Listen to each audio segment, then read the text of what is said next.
Guys welcome back to my channel. আপোনালোক সকলোকে মোৰ চেনেললৈ স্বাগতম জনাইছোঁ। আজি মই অলপ সুখী আছোঁ কাৰণ কিয় পাপা আহিছে কেইদিনমান আগতে আৰু মোৰ কাৰণে বহুত বস্তু আনিছে। ঘড়ী এটা আনিছে, কাপোৰো আনিছে, কাপোৰটো মই দেখুৱাম। আৰু এইটো আজি আনিছে পাপা ইউটিউব ষ্টেণ্ড। মোৰ ভিডিঅ' বনাবৰ বাবে লাগে নহয়, ইউটিউব ষ্টেণ্ড এটা নাছিল বাবে আনিছে আজি। পাপাক থেংক ইউ ক'লোঁ অলপ আগতে। আৰু মই এতিয়া ড্ৰেছটো দেখুৱাম আৰু বিশালতো আমি শ্বপিং কৰি আহিলোঁ। এতিয়া মই ড্ৰেছটো দেখুৱাম পাপাই দিয়া।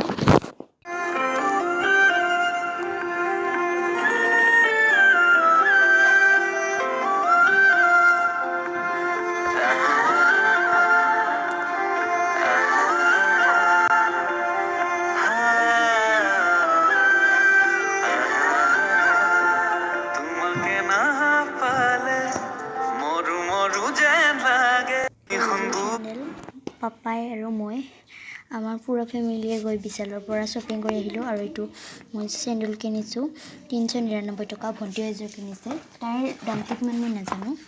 এইযোৰ পামচু কিনিছে তাই। লাগিছে কমেণ্টত ক'বই সকলোৱে, নহয়নে?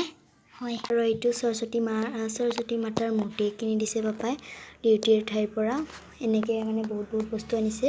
ঘড়ীটো নেদেখাওঁ এতিয়া, বেলেগ ৰুমত আছে। আৰু আমাৰ পুটিং কাটি আছে, দেখাওঁ অলপমান।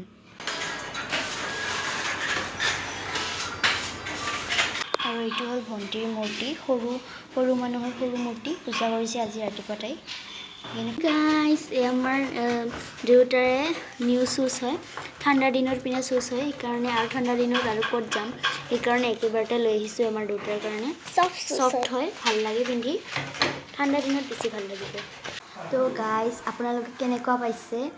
মই দুখন হাত ইউজ কৰা নাই, ইউটিউব ষ্টেণ্ডডাল মানে পাপাই ফিট